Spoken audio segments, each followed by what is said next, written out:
Bienvenidos a nuestro primer episodio de la Catequesis del Nefrón. En el episodio de esta ocasión analizaremos un problema preliminar que es de gran importancia para conducir a buen curso nuestra catequesis. ¿Hasta qué punto es posible una exposición doctrinal y razonada del cristianismo? Esto ya aparejado el famoso dilema de las relaciones entre razón y fe, o ciencia y religión. Tratándose de un tema de tanta complejidad, notarán que el episodio puede tener en ocasiones cierta densidad. En ese sentido, me permito sugerirles que no es necesario que lo escuchen todo de corrido, sino que encontrarán a lo largo del podcast diversas secciones claramente demarcadas que permiten interrumpir la escucha y retomarla más adelante. Espero que les resulte de mucho provecho e interés y se animen a seguir adelante con nuestro podcast. Entremos entonces en materia.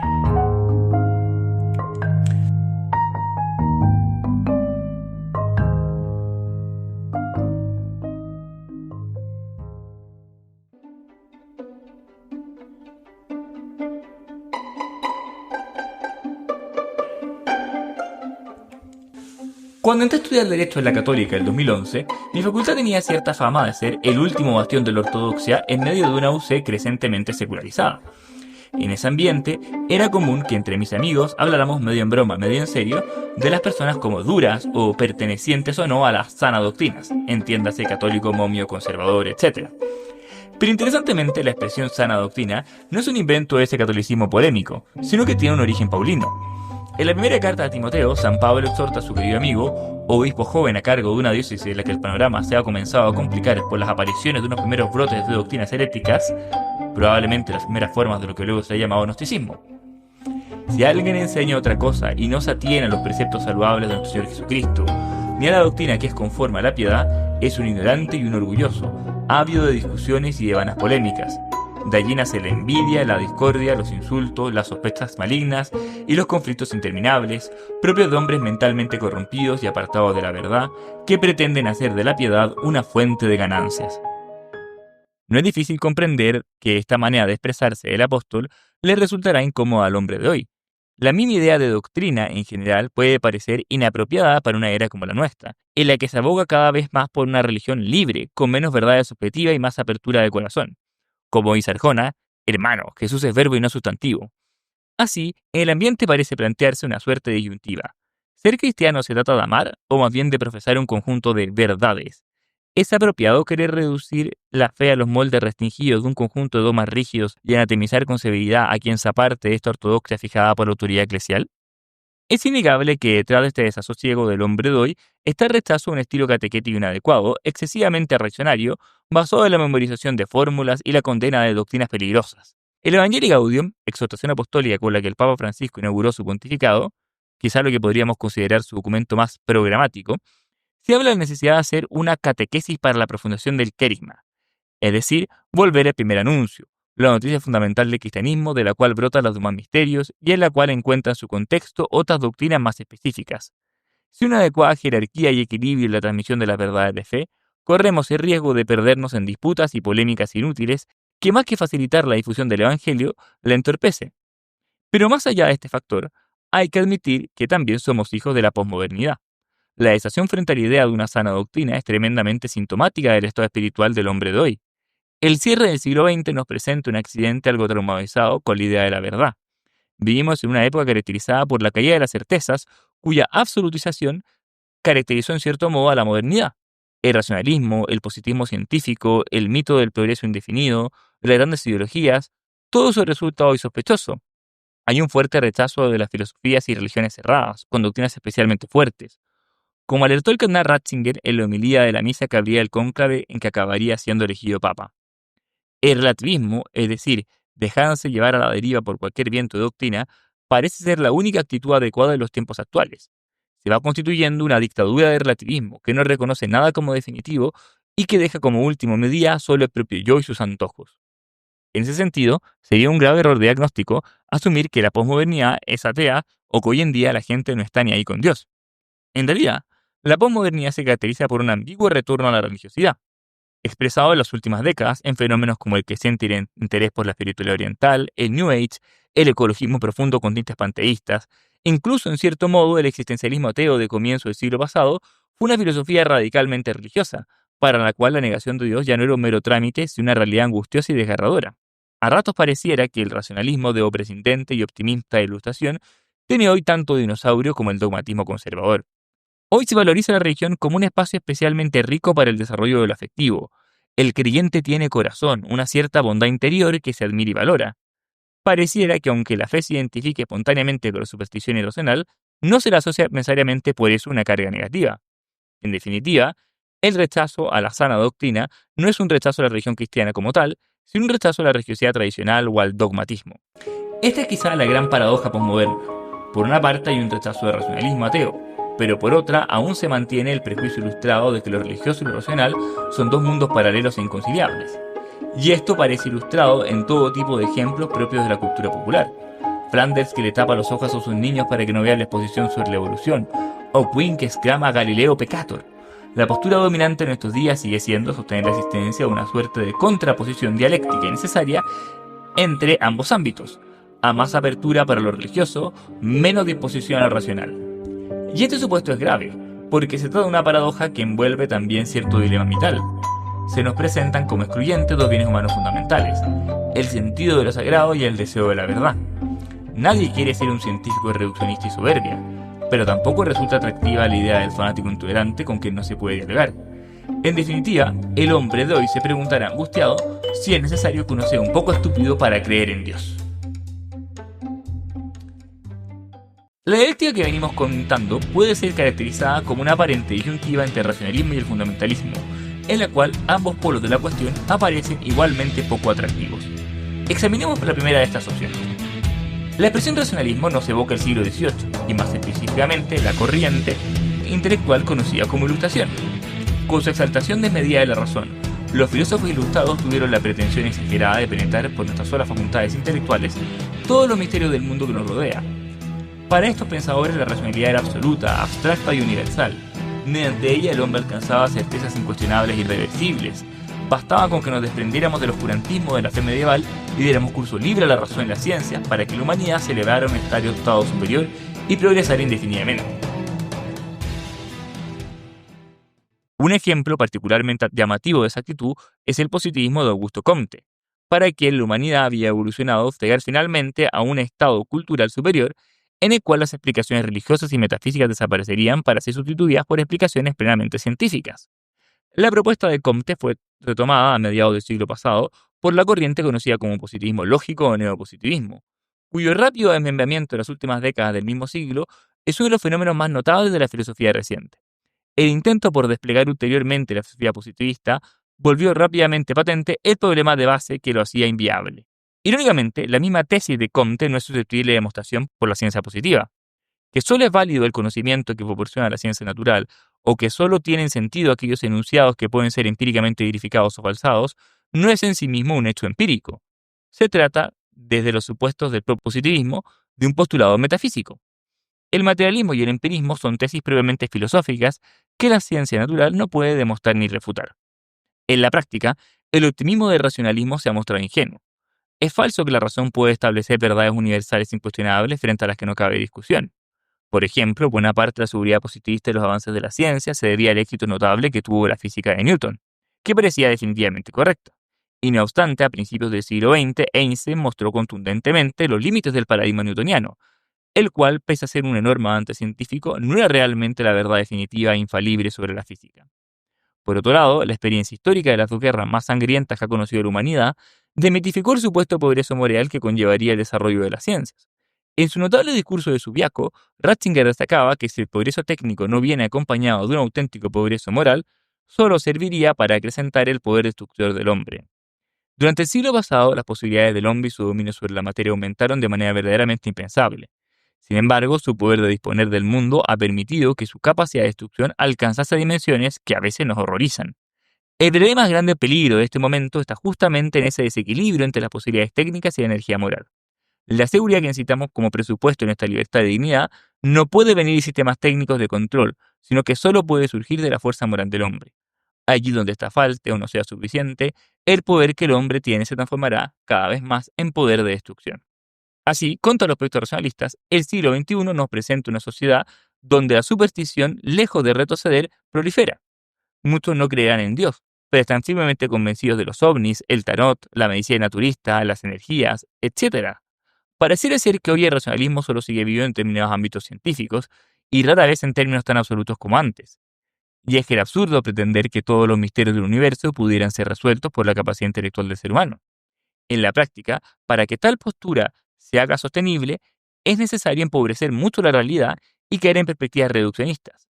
En cierto modo, el materialismo, el determinismo sociológico y las ideologías, etcétera, eran atractivas precisamente por ser simplificaciones. Detrás del racionalismo, lo que hay es una visión demasiado restringida de lo racional. Solo califica como tal lo mensurable, lo matemático o lo empírico. Pero el hecho es que la inteligencia humana es sorprendentemente versátil y para resolver distintos problemas puede y debe recurrir a distintas metodologías. Es irreal pretender que todas nuestras certezas racionales sean de índole matemático o científica y dejar todo lo demás en el ámbito de lo puramente sentimental. Hay cosas que pueden ser objeto de conocimiento racional, aunque no sean accesibles a la ciencia natural. Que de hecho existe o cae tal cosa como la razón humana, que mi madre me quiere, etc. Todas esas son cosas que podemos en cierto modo conocer y de las que podemos hablar significativamente, pero no mediante los métodos propios de la ciencia natural. Aún más, es precisamente la respuesta a estas preguntas de racionalidad restringida de la que venimos hablando no es capaz de contestar lo que más inquieta nuestra alma. ¿Por qué estamos aquí? ¿Qué pasa después de la muerte? ¿Somos frutos de la evolución azarosa o del designio providente de Dios? Así, el racionalismo incurre en una nueva paradoja. Se exalta la razón humana para luego volverla perfectamente inútil, pues se niega que sea capaz de responder o al menos plantearse las cosas que más nos interesa saber.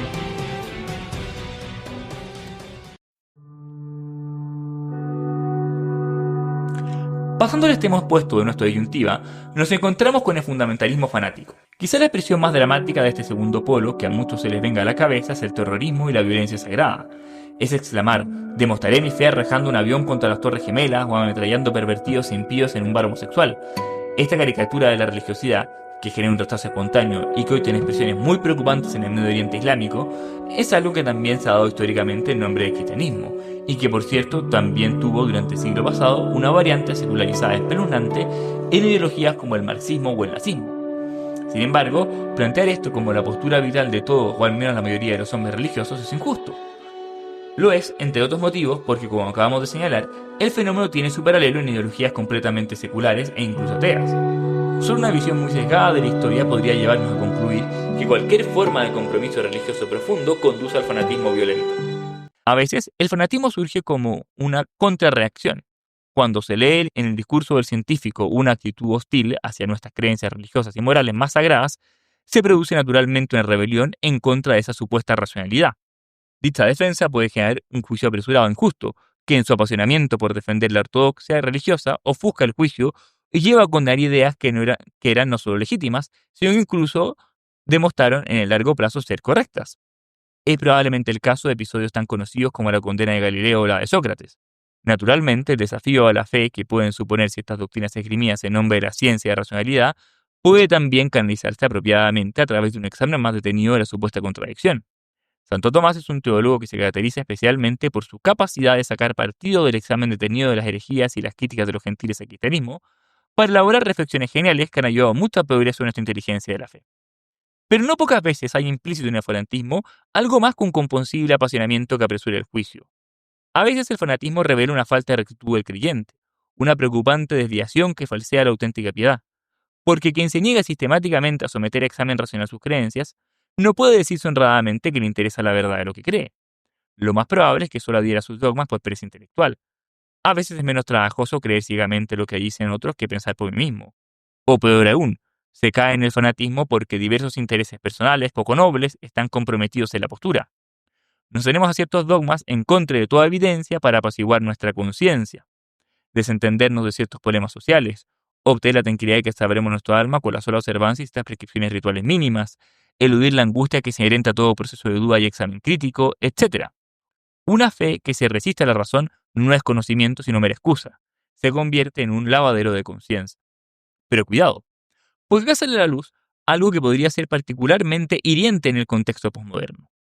Ocurre que la falta de rectitud que describimos puede también adquirir manifestaciones no violentas. También hay poca rectitud en el recurso fácil a una supuesta espiritualidad que tal vez sea errónea, pero de todos modos nos hace felices o al menos nos funciona.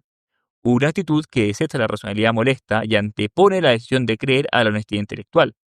Vistas las cosas de esta manera, el relativismo no está tan lejos de ser una especie de fanatismo cómodo. El relativista posmoderno no necesariamente rechaza la fe, sino que sencillamente adopta una fe light en la que no se nos obliga a comprometernos con tesis excesivamente fuertes. No quiere saber nada de dogmas o de una supuesta autoridad del magisterio, pero tampoco quiere que se nos dejen sin respuesta las preguntas que más profundamente aquejan nuestro espíritu. Así, la personalidad posmoderna aparece como escindida entre dos actitudes extrañamente complementarias. Por un lado, se admite espacio a la racionalidad como manera de obtener certezas subjetivas, útiles para la vida cotidiana. Creer en las ciencias, creer en los doctores, las lavadoras, los celulares, la economía o la efectividad de la diálisis peritoneal y los trasplantes de riñón. Vista así, la razón sería algo más bien mundano, referido a realidades que no nos llenan el alma, pero sí nos reportan algunas satisfacciones. Por otro lado, la fe se entiende en términos más bien sentimentales. No importa que toda la evidencia científica se oponga a lo que enseña el dogma, porque las verdades de fe son esencialmente subjetivas. Toda certeza no racional queda así colocada al mismo nivel. Religión y superstición se identifican. Creer en la Biblia no es distinto de creer en el tarot. Creer en Zeus, Alá o Yahvé es un poco lo mismo. Cristo y Buda son fundamentalmente equivalentes. Los ángeles son tan racionales como los fantasmas, los duendes o los marcianos, etc. En cierto modo, todas las religiones son igualmente válidas. Yo soy católico porque así me educaron mis padres, e internamente siento que tener a Dios en mi vida es mejor que no tenerlo. Pero sería intolerante calificar mis creencias como verdaderas y las creencias contradictorias a ellas como falsas. Al igual que el fanático, le concedo a la fe un sentido puramente funcional.